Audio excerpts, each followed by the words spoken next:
Hello guys! Good morning! Medyo nalitang gising ko today kasi alam nyo, ayan yung mga orchids natin. Ayan.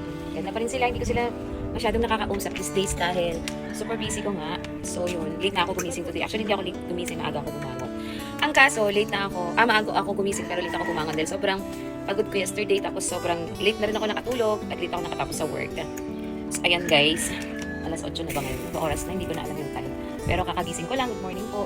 And medyo mainit na talaga dito, kaya naman Latina na naman ang girl na to. Latina ka girl. O diba? Kasi ang init na dito sa harapan ng bahay namin dahil nga ito ay nakaharap sa silangan. So pag nakaharap sa silangan, yung init na pang umaga ay talaga namang maganda sa balat yung init pang umaga. Kaya nagpapinit. Ang Latina girl. Kumusta na kayo guys? Pasensya na medyo hindi ako masyado nakapag-vlog. These days kasi nga alam mo na maraming work and busy. So ayan. Ano kaya yung pampabulaklak? Kasi meron ako dito mga Cattleya guys. O Cattleya yung nasa likod ko. Nasaan yan? Cattleya sila na pwede na silang mamulaklak. Hindi ko lang alam kung paano sila papabulaklakin. So yan, marami akong Cattleya dito. 4 na puno yan. Nag-research pa ako kung paano ako mapapabulaklak ng mga Cattleya ko. Tapos ginawa ko nga pala guys dito habang hindi ko na iba-vlog dahil nga ako busy. So ginagawa ko na lang to quick after ng mga live ko.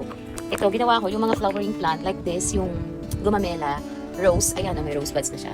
Tapos, gumamela ulit. So, yung gumamela ko medyo gumanda-ganda na, hindi na lang tutay. Tapos, itong rose na, alisin ko ito mamaya, yung mga pinagbulaklakan. Pinaghiwa-hiwalay ko sila dito. And look at this, isa pa to na nabili ko na sobrang marami mamulaklak. Itong isang to, look, hindi siya naubusan din sa kulang binili ko to. So, yun, update ng mga plants ko. So, quick ko lang yan ginawa nung nakaraan.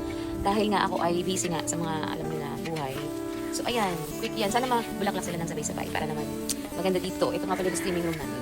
Yung tapat na yan. So, sana itong area na ito mamulaklak ng sabay-sabay kasi itong flowering plant ko ay dyan ko nilagay tapos naghahanap pa ako ng area kung saan ko ilalagay yung mga non-flowering like this. Pinagsama-sama ko lang sila dito sa Santa Fe. Ayan muna. Have a nice day.